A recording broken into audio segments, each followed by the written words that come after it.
Hi friends, welcome back to our channel. ఈరోజు ఎపిసోడ్లోకి వెళ్ళిపోదాం friends. కొంచెం ఎపిసోడ్ చదివే ముందు ఫాలో చేసి సబ్స్క్రైబ్ చేసి ఎంకరేజ్ చేయండి ఫ్రెండ్స్. రీడ్ కౌంట్ ఉంటుంది కానీ మన సబ్స్క్రైబర్స్ మాత్రం పెరగడం లేదు. ప్లీజ్ మీ ఎంకరేజ్మెంట్ ఉంటేనే కదా నేను ఇంకొంచెం ముందుకు వెళ్ళగలను, ఇంకా ఈ వీడియోస్ మీకు అందించగలను. ఇక లేట్ చేయకుండా స్టోరీలోకి వెళ్ళిపోదాం. తన సొంత నిర్ణయంగా తను అనుకున్నట్టుగా మీటింగ్ షెడ్యూల్ చేసేస్తుంది. మరి ఇలా చేయడం వల్ల భూమి మరికొన్ని చిక్కుల్లో పడనుందా, లేకపోతే విరాట్ శాడిజం నుండి కొంచెం అయినా తప్పించుకోనుందా? సరిగ్గా భూమి విరాట్ షెడ్యూల్ ప్రకారం మర్నాడు ఉదయం 11 గంటలకి కంపెనీ సీఈఓస్ ఇద్దరికి మీటింగ్ అరేంజ్ చేసినట్టుగా రేఖా గ్రూప్ ఆఫ్ గేమింగ్ కంపెనీకి మెయిల్ సెండ్ చేసేసి తన వర్క్లో పడిపోతుంది.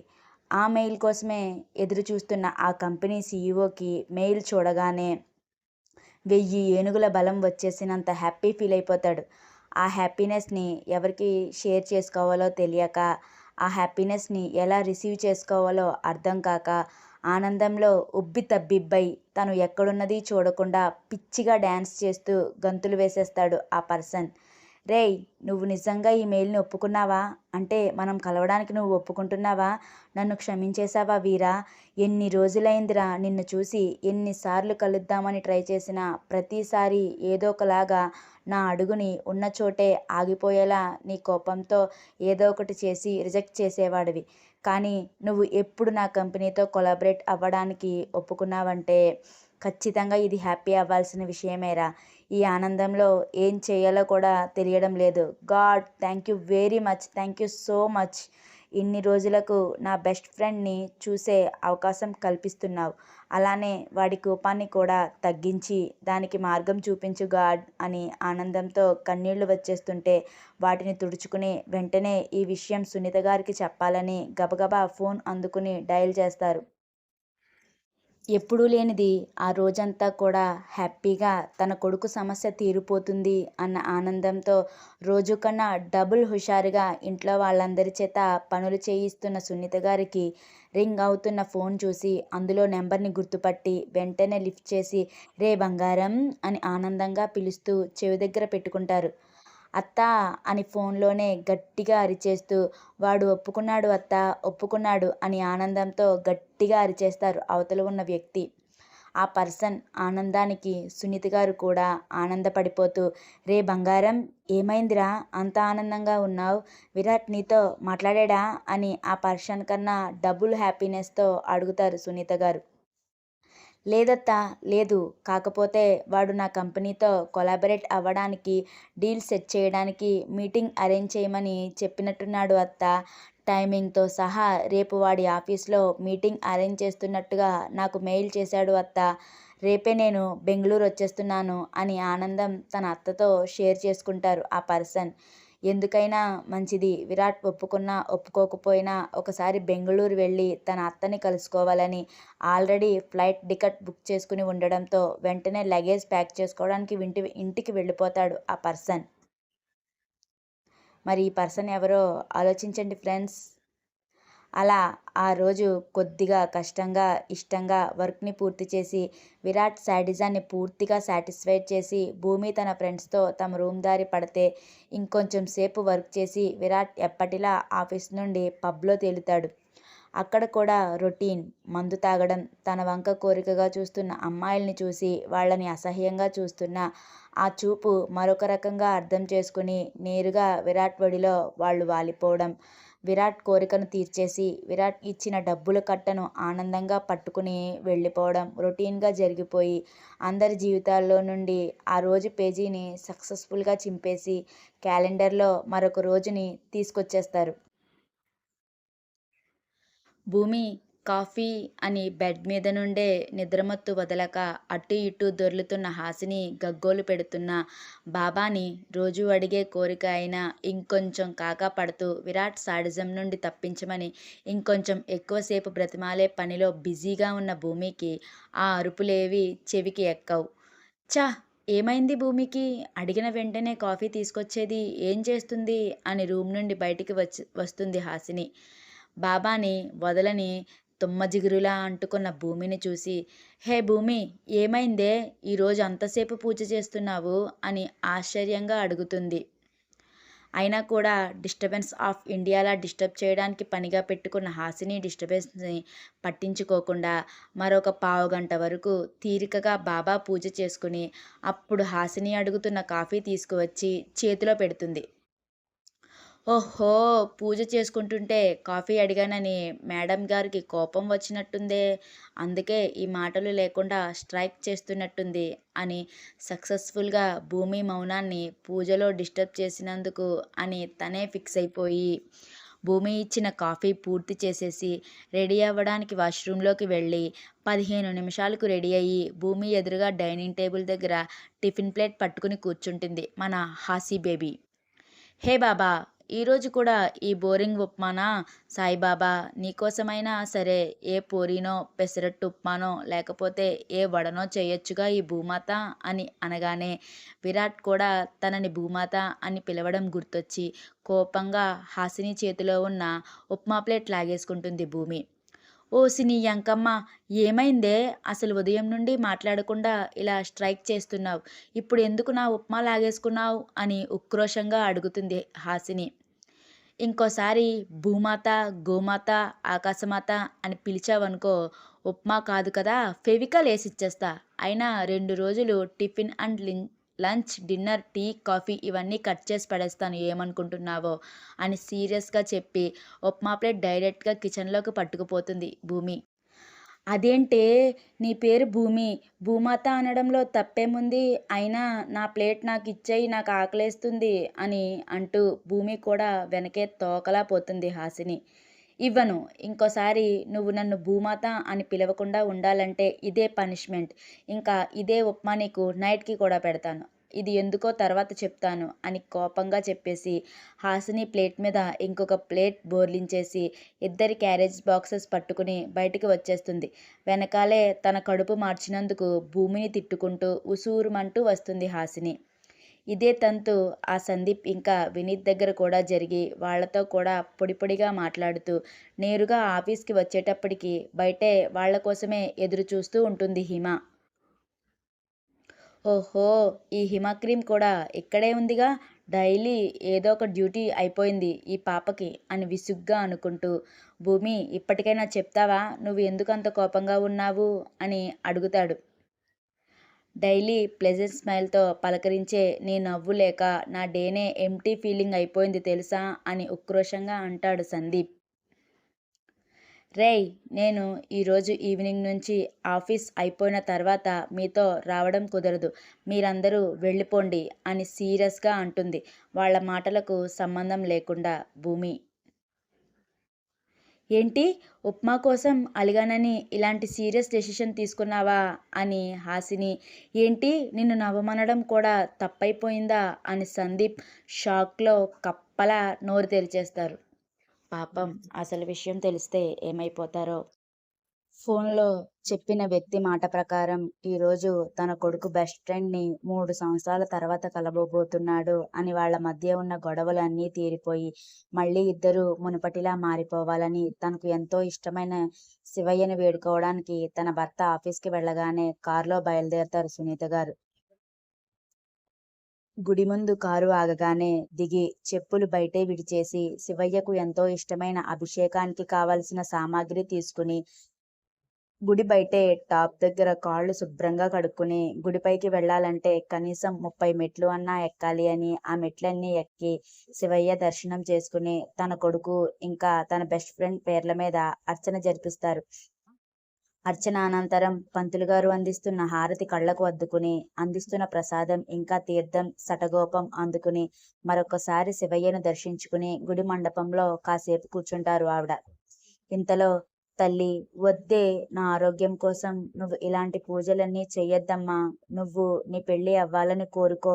ఇంకొన్ని రోజులు పోయే ప్రాణం కోసం నువ్వు ఇంత కఠిన పూజలు చెయ్యొద్దమ్మా అని బ్రతిమాలుతున్న తల్లి మాటలను అస్సలు పట్టించుకోకుండా ఆలయం చుట్టూ అంగ ప్రదక్షిణలు చేస్తుంటుంది ఆమె. తర్వాత అభిషేకం కోసమే గుడి ఆవరణలో కొద్దిగా పక్కనే చిన్న శివలింగాన్ని ఏర్పాటు చేయడంతో తన దగ్గర ఉన్న చిన్న బిందెతో మెట్ల కింద ఉన్న కోనేరు దగ్గరకు వెళ్ళి 108 బిందెలతో అభిషేకం చేయడం మొదలు పెడుతుంది ఆమె. ఎందుకు తల్లి ఇలా నిన్ను నువ్వు కష్టపెట్టుకుంటున్నావు? పోయే ప్రాణం ఎలాగైనా పోతుంది. కానీ అది నాకు బాధగా లేదమ్మా. నేను పోయిన తర్వాత నువ్వు ఒంటరి మోడిలా మిగిలిపోకుండా నీ జీవితంలో ఒక తోడు రావాలని కోరుకో తల్లి. నా గురించి వద్దమ్మా అని బాధగా కూతురు చేస్తున్నవన్నీ కూడా కళ్ళ నీళ్లతో చూస్తూ ఆ శివయ్యని వేడుకుంటున్న ఆమెను చూసి సునీత గారికి కూడా చాలా బాధగా అనిపిస్తుంది. నిండా 25 లేవేమో, తెల్లని తెలుపుతో వేసుకున్న పసుపు రంగు చుడీదార్ తన ఒంటి రంగులో కలిసిపోయి, బాగా సన్నమూ కాకుండా లావు కాకుండా మధ్యస్థంగా ఉండి, వీపు వరకు ఉన్న జుట్టుని చిన్న క్లిప్లో బంధించి, నుదుటిన స్టిక్కర్, దాని కింద కుంకుమ బొట్టు, మెడలో చిన్న గోల్డ్ చైన్, చేతులకు రెండు మట్టి గాజులు, కాళ్ళకి సన్నని పట్టీలు వేసుకుని శ్రద్ధగా శివలింగానికి నీళ్లతో అభిషేకం చేస్తున్న ఆమెను చూసి బాధపడుతున్న తల్లి దగ్గరకు వెళ్ళి ఆమె భుజం మీద చెయ్యి వేస్తారు. ఎవరో అనుకుని ఉలిక్కిపడి వెనక్కి తిరిగి ఆమె తల్లిని చూసి, ఏమైందమ్మా, ఎందుకు ఇంత బాధగా ఉన్నారు? ఆ అమ్మాయి మీ అమ్మాయా అని అడుగుతారు. అవునమ్మా, మా అమ్మాయే. నా కోసమే ఈ కఠినమైన పూజలన్నీ తనకి కష్టంగా ఉన్నా సరే నా కోసమే చేస్తుంది అని కొంగుతో కళ్ళు ఒత్తుకుంటారు. ఏమైందమ్మా, నీకోసమేంటి? అసలు మీరు ఎక్కడి నుండి వచ్చారు? ఇక్కడ ఎప్పుడూ మిమ్మల్ని చూడలేదే అని అంటారు. అవునమ్మా, మాది ఇక్కడ కాదు, మాది ఆంధ్రప్రదేశ్ రాష్ట్రం. అక్కడ నుండి నా ఆరోగ్యం కోసమే ఇక్కడికి వచ్చేసాం. ఇక్కడ హాస్పిటల్లో ఫ్రీగా గుండెకు సంబంధించిన వ్యాధులను నయం చేసే హాస్పిటల్ ఉందంట కదా, అందుకోసమే నా కూతురు చాలా కష్టపడి మరి నన్ను ఇక్కడికి తోసుకొచ్చింది. నోట్: ఇది ఊహాగానం మాత్రమే ఫ్రెండ్స్. బెంగుళూరులో ఇటువంటి హాస్పిటల్స్ ఏం ఉండవు అని అనుకుంటున్నాను. తప్పైతే క్షమించండి. ఓ, అవునా, మీకు ఏమైందమ్మా అని అడుగుతారు.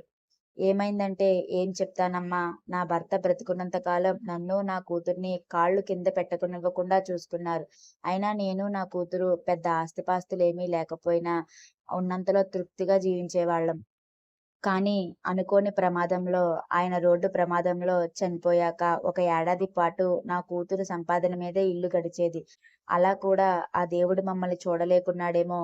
ఇంతలో ఉన్నట్టుండి నాకు గుండె జబ్బు ఉన్నదని బయటపడింది అమ్మ. ఆయన పోయినప్పుడే చుట్టాలు పట్టాలందరూ మొహం చాటేస్తే ఇక నాకు గుండె జబ్బు అని తెలిసిన తర్వాత ఇక మాతో పలకడం కూడా మానేశారు. నాకు వచ్చింది ఏమైనా చిన్న జబ్బా అని, గుండె జబ్బు, దానికి ఆపరేషన్ చేయాలంటే 25 లక్షల వరకు అవుతాయని మేమున్న చోట డాక్టర్లు తేల్చి చెప్పేశారు. నా కూతురు నన్ను వదులుకోలేక ఇప్పటి వరకు మందులతో నెట్టుకొస్తూ దొరికిన ఏ అవకాశాన్ని కూడా వదులుకోకుండా కష్టపడుతూ వచ్చింది. ఇలా ఉన్న మా జీవితాల్లో ఎవరో నా కూతురికి చెప్పారంట, ఇక్కడ ఉచితంగా వైద్యం చేస్తారు, మనుషుల్ని బాగు చేస్తారు అని. దాంతో వెంటనే మా దగ్గర ఉన్న కొన్ని బంగారం కూడా అమ్మేసి ఆ డబ్బుతో నా కూతురు నన్ను ఇక్కడికి తీసుకువచ్చేసింది. వచ్చి వారం రోజులు అవుతుంది. ఇదిగో రేపు హాస్పిటల్‌కి వెళ్ళాలి. ఈ రోజు నా ఆరోగ్యం కుదుట పడాలని, ఇక్కడ డాక్టర్ మా వైపుగా మాట్లాడాలని ఇదిగో ఆ దేవుడిని నా కూతురు వేడుకుంటుందమ్మా. కానీ పోయే ప్రాణం ఆగుతుంది ఏంటమ్మా? ఆ డబ్బుతో నీ పెళ్లి చేసి చూడాలని నేను ఎంత చెబుతున్నా కూడా ఒప్పుకోకుండా, నేను ససేమిరా పెళ్లి చేసుకోను, నాకు నువ్వు మాత్రమే కావాలి అని మొండు పట్టుదల పట్టి తీసుకువచ్చేసింది. నేను ప్రాణాలతో ఉన్న కాలంలోనైనా నా కూతురు పెళ్లి చేసుకుంటే తన భర్తతో సంతోషంగా కాపురం చేసుకుంటుంటే చూసిపోవాలి అనుకుంటున్నా, దాని మొండు పట్టుదల విడవడం లేదమ్మా అని కళ్ళు ఒత్తుకుంటుంది ఆవిడ. ఎంత మంచి మనసమ్మా మీది, మీ అమ్మాయిది అని కాళ్లకు రాళ్లు గుచ్చుకుంటున్నా లెక్క చేయకుండా కింద నుండి పైకి నీళ్లు తీసుకువస్తున్న ఆమెను చూసి, మీకు అంతా మంచే జరుగుతుందమ్మా, మీరు ఖచ్చితంగా కోలుకుంటారు. ఇంకా మీకు అంత మంచి కూతురు ఉన్నందుకు మీరు చాలా సంతోషపడాలమ్మా. తన జీవితంతోనే చూసుకోకుండా ఉన్న కొద్ది దాంతోనే మిమ్మల్ని బ్రతికించాలని తాపత్రయపడుతూ ఆ దేవుడు సహాయం కోసం ఎంతో కష్టపడుతుంది చూడండి. చాలు, ఆ అమ్మాయి మంచి మనసుకు అంతా మంచే జరుగుతుంది. మీరు నిజంగా చాలా అదృష్టవంతులు, అంత మంచి కూతురు ఉన్నందుకు. ఆ దేవుడు మిమ్మల్ని ఏ విధంగా వదిలేయడమ్మా. మీ జీవితం మళ్ళీ ముందులా అయిపోతుంది. ఇంకా ఆమెకు కూడా మంచి వరుడు వచ్చి పెళ్లి చేసుకుంటుంది. ఏం భయపడకండి అని ధైర్యం చెబుతారు. దానికి ఆవిడ విరక్తిగా నవ్వి, అలానే జరిగితే చూడాలని ఉందమ్మా అని దగ్గరకు వస్తున్న కూతురు వైపు చూపు తిప్పుతారు. అమ్మా, ఇక్కడ పూజ అయిపోయింది, ఇక దర్శనం చేసుకోవచ్చు రా అమ్మా అని పిలుస్తూ ఇంతసేపు మాట్లాడుతున్న సునీత గారిని చూసి ఎవరమ్మా ఈవిడ అని ఆశ్చర్యంగా అడుగుతుంది ఆమె. నాకు కూడా తెలియదమ్మా, ఇప్పుడే నాతో పరిచయం పెంచుకుని మాట్లాడుతుంటే ఆవిడతో మాట్లాడుతూ ఉన్నాను. ఇంతకీ ఎవరండి మీరు? మీ పేరు ఏం పేరు అని అప్పుడు ఆవిడను పరీక్షగా చూస్తూ అడుగుతుంది ఆవిడ. నువ్వు చేస్తున్న పని చాలా మంచి పని తల్లి. మీ అమ్మగారి కోసం మీ తాపత్రయం చాలా బాగుంది. నువ్వు ఖచ్చితంగా అనుకున్నది జరిగి తీరుతుంది. ఈ దేవుడు ఆశీస్సులు కూడా నీతో తప్పకుండా ఉంటాయి తల్లి అంటుంది అంటారు సునీత గారు. దానికి ఆమె థ్యాంక్ యూ ఆంటీ అని సునీత గారు కాళ్లకు దండం పెట్టుకుని ఇంతకీ మీరు ఎవరు అని అడుగుతుంది. మాది ఇక్కడేనమ్మా, నేను అస్తమానం ఈ గుడికి వస్తుంటాను. నా పేరు సునీత అని చెబుతారు సునీత గారు. ఓ అవునా ఆంటీ, నా పేరు ధరణి, ఇదిగో మా అమ్మ రవణమ్మ. సరే ఆంటీ, మళ్ళీ ఎప్పుడైనా కనిపిస్తే మాట్లాడతాను. ఇప్పుడు దర్శనం చేసుకుని తొందరగా ఇంటికి వెళ్ళి అమ్మకి ఏదో ఒకటి పెట్టిన తర్వాత టాబ్లెట్ వేయాలి. ఇప్పటికే ఆలస్యం అయిపోయింది, ఏమనుకోకండి అని నొచ్చుకున్నట్టుగా అంటుంది ఆమె. అయ్యయ్యో పర్వాలేదు తల్లి, వెళ్ళండి, వెళ్ళి దర్శనం చేసుకోండి అంటూ వెళుతున్న తల్లి కూతుర్లనే చూస్తూ వాళ్ళు గర్భగుడిలోకి వెళ్ళిపోయిన తర్వాత ఆవిడ కార్ వద్దకు వచ్చేస్తారు. షాక్లో కప్పలా నోరు తెరిచిన సందీప్ని చూసి,